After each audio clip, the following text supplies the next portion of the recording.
Selamat sore pemirsa yang ada di studio maupun yang ada di rumah.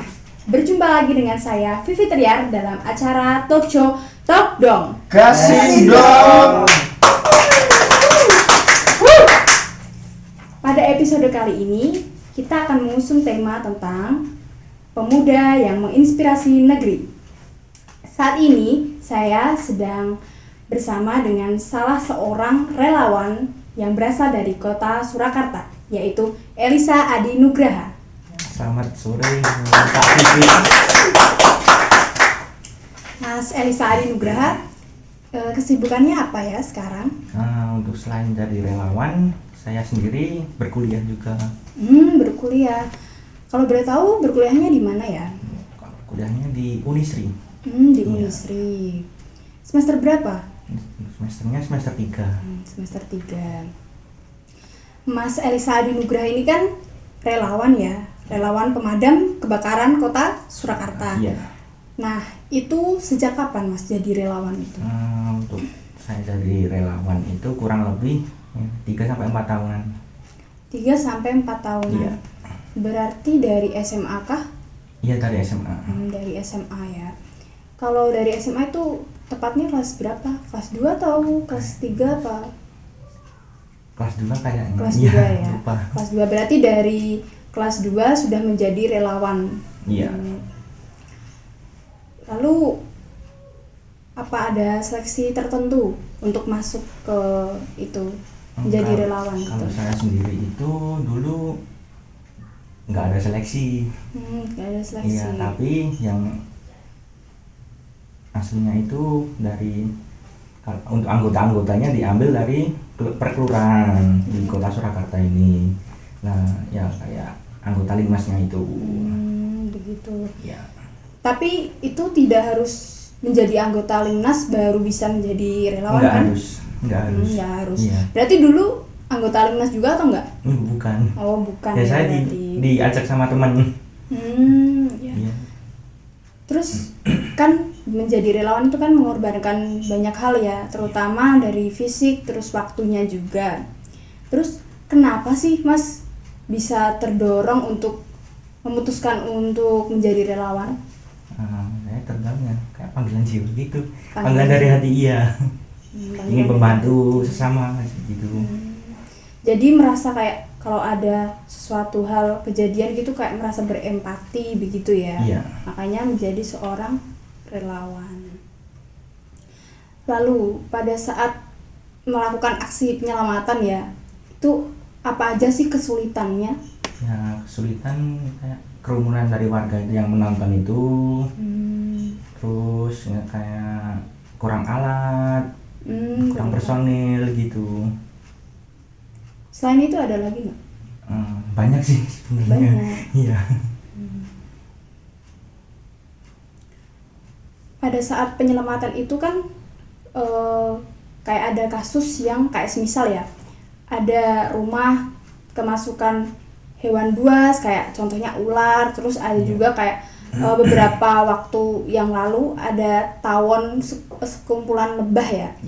Itu Ya, kan masuk bukan ke lebah, tawon. tawon. Iya. Oh iya, itu masuk rumah. Nah, pernah nggak sih menangani kasus yang seperti itu? Pernah. Kalau saya sendiri ya di rumah saya sendiri lah itu udah nangkep 2 ular juga. 2 ular. Iya.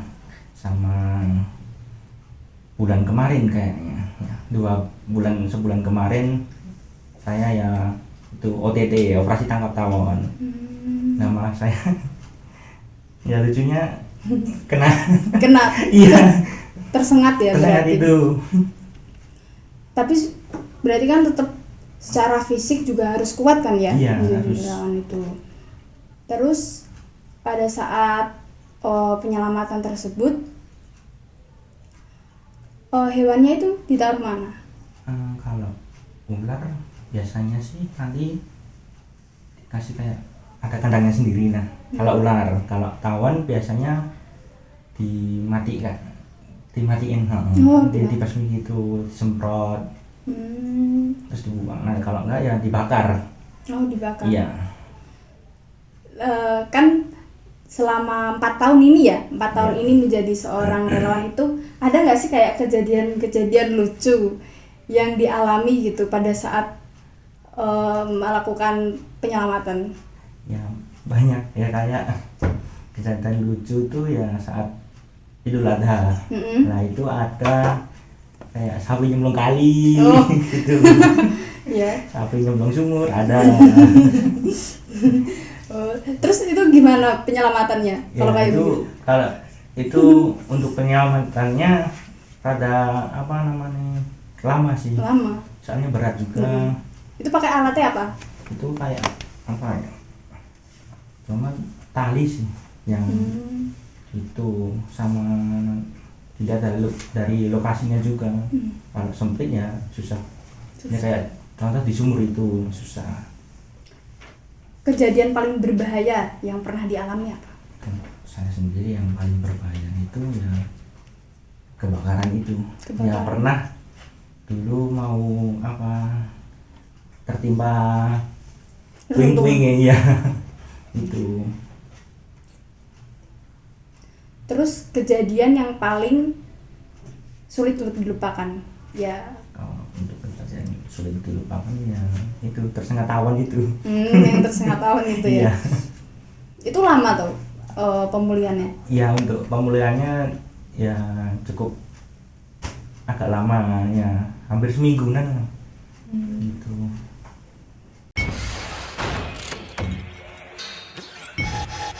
I lost my mind in the city of lights,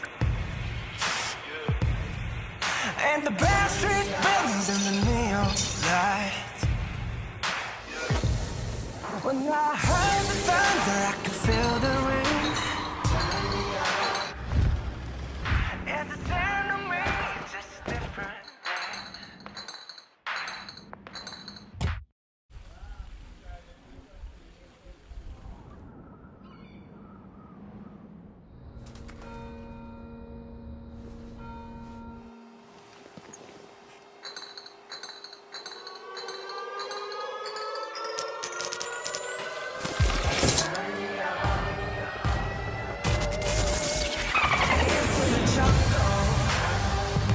Ain't no God on my streets in the heart of the jungle.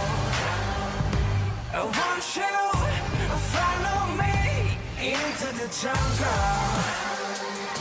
Ain't no God on my streets in the heart of the jungle. Won't you follow me into the jungle?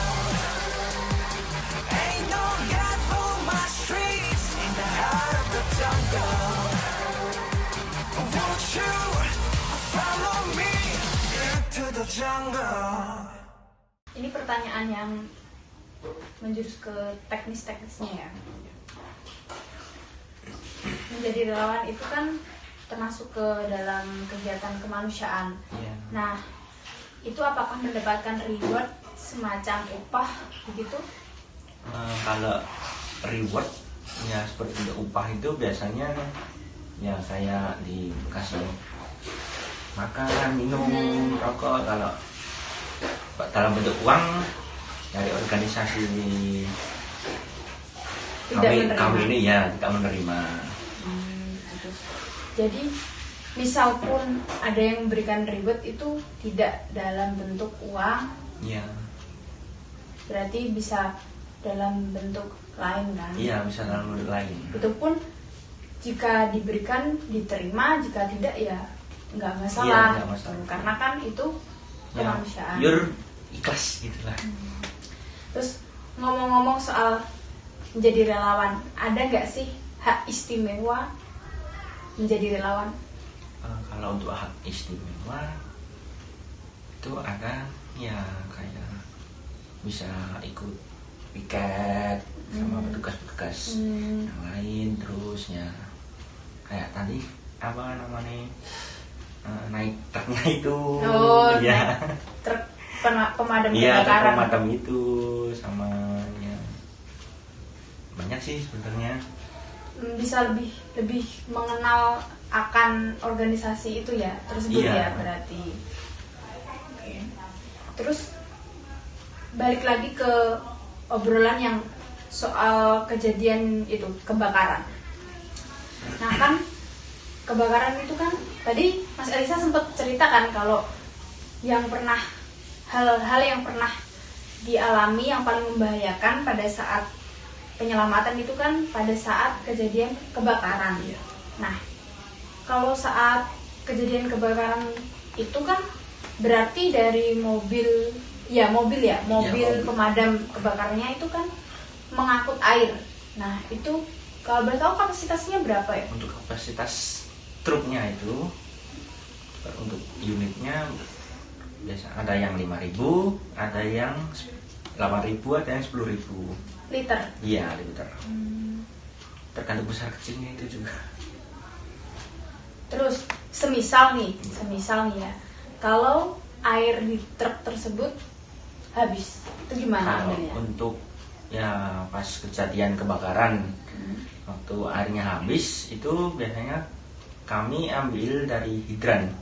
Hidran itu apa? Hidran itu kayak tempat penampungan air untuk pemadam itu. Oh, ada sendiri. Ada sendiri. Berarti hidran, ya namanya hidran. Hidran. Ya? Hidran itu ada di beberapa titik Iya, daerah ada. di Surakarta. Iya, ada. Berarti khusus untuk pada saat truk pemadam kebakaran itu airnya habis, ambil dari situ. Ya. Itu per gedung juga, tiap-tiap gedung wajib punya hidran juga. Dan itu kalau nggak ya kayak objeknya umpama kayak di desaan gitulah. Iya. Nah itu kalau airnya habis kami